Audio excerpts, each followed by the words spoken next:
Today, I want to show you how you can use this transmitter to play this FPV simulator wirelessly using only ExpressLRS. Let me tell you more.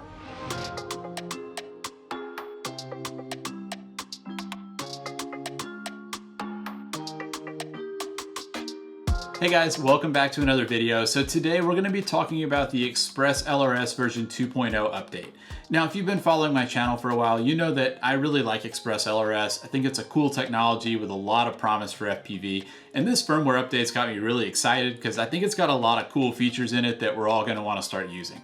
So what I want to do is go through that and tell you kind of what's in it.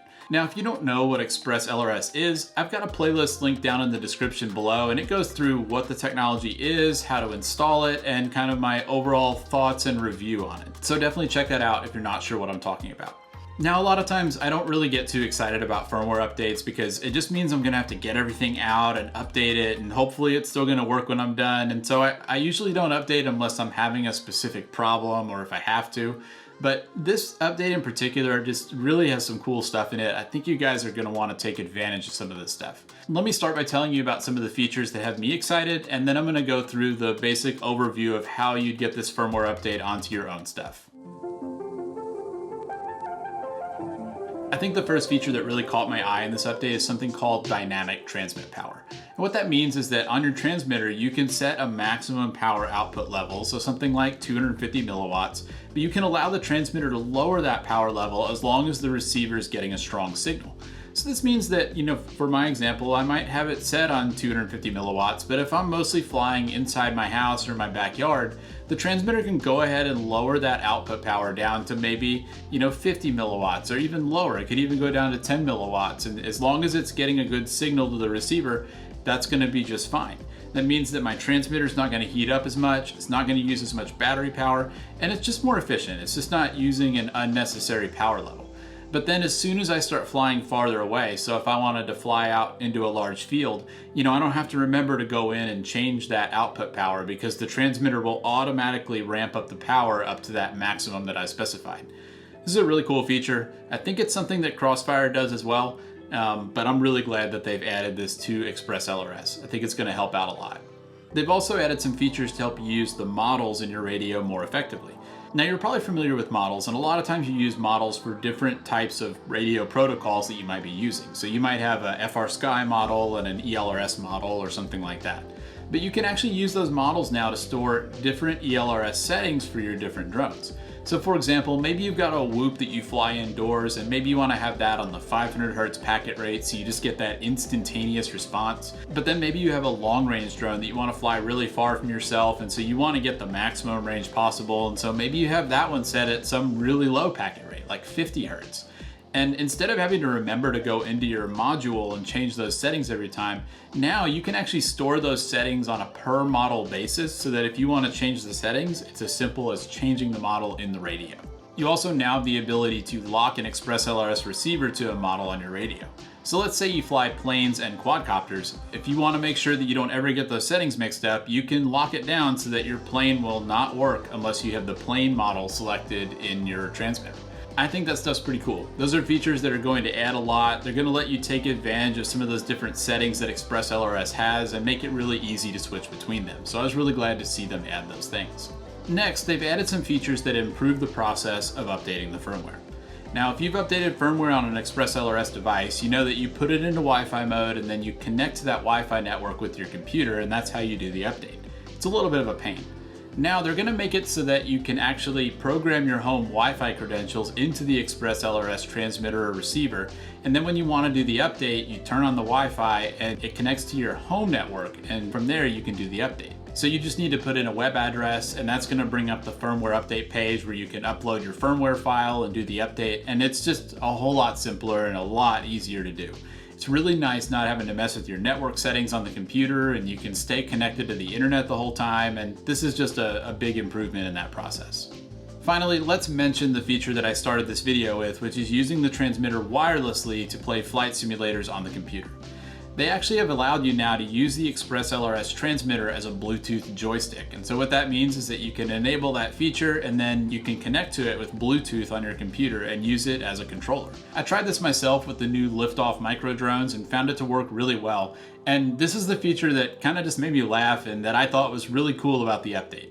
I mean, it's something that I never would have thought of. I never would have thought this is possible, but somehow it is, and somehow they're able to make that work. And it actually is a really nice quality of life improvement. I've got a Mac, it only has USB-C ports, and it's actually a big pain finding the right kind of USB-C cable to connect from the computer to the controller and have everything work right. Even if I do find the right cable, I have to deal with this cable on my lap, and it's kind of a pain.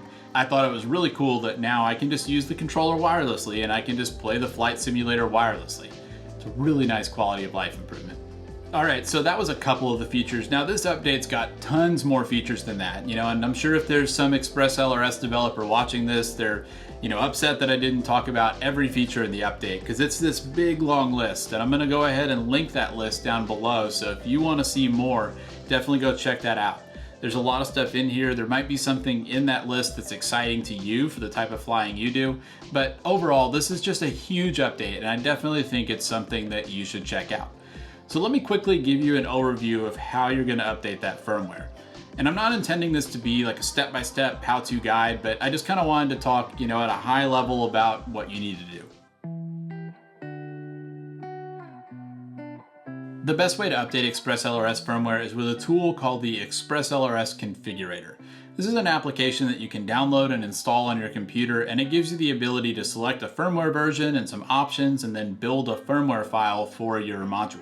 So you're going to want to get that configurator, and if you already had it installed, you're probably going to need to install an update. So mine actually had a little note on it letting me know that I needed to update it, and I was able to click on a link and download the update, but make sure you do that. And then once you've done that, you're going to be able to select the firmware version 2.0, and it'll give you some options that you can select. So you need to select the brand and type of your transmitter or receiver, and then you can look down below and see if any of the other options are interesting to you. This is where you can select your home Wi-Fi credentials if you wanted to take advantage of that feature.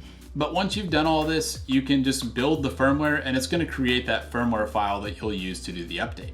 Now, whatever module you're using, whether it's a transmitter or receiver, you're going to need to put it into Wi-Fi mode so that you can connect to it to do the update. On the transmitters, you do that by opening up the Lua script and enabling the Wi-Fi mode. With the receivers, you just plug them into power, and after about 20 seconds, it's going to start generating that Wi-Fi network. Either way, once you've got the Wi-Fi network going, you can connect to that network from your computer, and then that's going to give you the ability to do your update. There's a web address you go to, it's 10.0.0.1, and when that page pops up, there's an option on there where you can upload the firmware file that you generated with the configurator, and then you can actually flash that firmware onto the module. It's going to take a few moments to do, and once it's done, the Wi-Fi network is going to disappear, and then your module is going to be updated. You'll need to do this on your transmitter as well as any ExpressLRS receivers you have. It's always a good idea to make sure your firmware matches. Now there's one more thing you need to do. So you probably know that your radio has a Lua script on it that it uses to communicate with the ExpressLRS transmitter.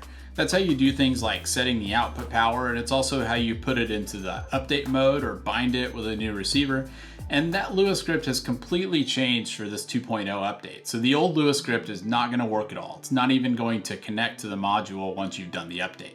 Fortunately, they make this really easy, so the ExpressLRS configurator has a link in it to that new Lua script, and it's going to show a big button at the bottom after you update your transmitter saying download Lua script. And so you can download the Lua script from there, and then you just need to put it on your radio.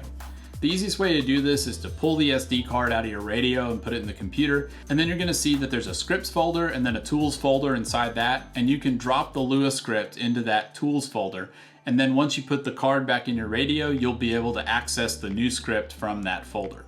It's worth taking a look at this Lua script and seeing what all the options are. They've really overhauled the whole thing. It's got a lot of settings in there, and that's how you enable that Bluetooth joystick mode and a bunch of other things, so definitely go check that out. You're gonna need that to use this module correctly. But that's really all there is to it. Like I said, you've got to make sure you go through and do this on all of your transmitter modules and all of your receivers. I don't know if it's backwards compatible, but personally, I don't like to take the chance. I always want to make sure the firmware matches on everything, so I'd recommend doing that. So guys, that's gonna do it for this video. I know it's kind of weird to make a video about a firmware update, but I just felt like there was some really cool stuff in this one that I wanted to tell you about. And I think that if you're using ExpressLRS, there's some stuff in here that you might want to take advantage of yourself. I think ExpressLRS is just really an incredible technology, and I think it's rapidly becoming the radio protocol of choice for drones. I mean, this is just version 2.0, and they're already doing some really cool stuff. That Bluetooth joystick thing just still blows my mind. It's crazy to me that they can do things like this.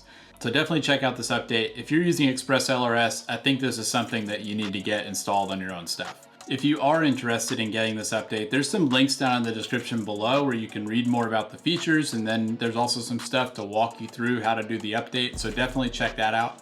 And I'll also mention that I've got some affiliate links down in the description now, so if you guys want to support this channel, you can use those affiliate links when you make an FPV purchase, and that definitely does help me out. Makes it easier to make these videos, it's easier to buy things to review, and so on. So I really do appreciate that support.